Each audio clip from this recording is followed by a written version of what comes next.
في يوم من الأيام محمد فوزي كان راكب القطر مع الشاعر عبد الفتاح مصطفى، فحبوا يقتلوا وقت السفر بفكرة مجنونة. عبد الفتاح قال له: أنا هكتب لك دلوقتي كلمات أغنية على ورقة وأنت تلحنها حالا. فوزي ضحك وقال له: قبلت التحدي. وفعلا عبد الفتاح كتب: تملي في قلبي يا حبيبي وأنا عايش غريب عنك. كتب الكلام وادى لفوزي الورقة.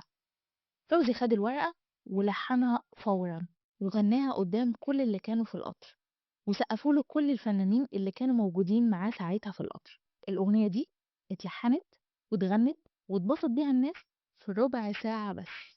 ولما رجع فوزي طلب من عبد الفتاح إنه يكمل بقية كوبليه الأغنية، وفعلا سجلوها بعد كده والأغنية نجحت جدا.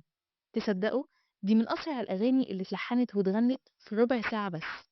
تملي في قلبي يا حبيبي بدأت بهزار وبقت تاريخ.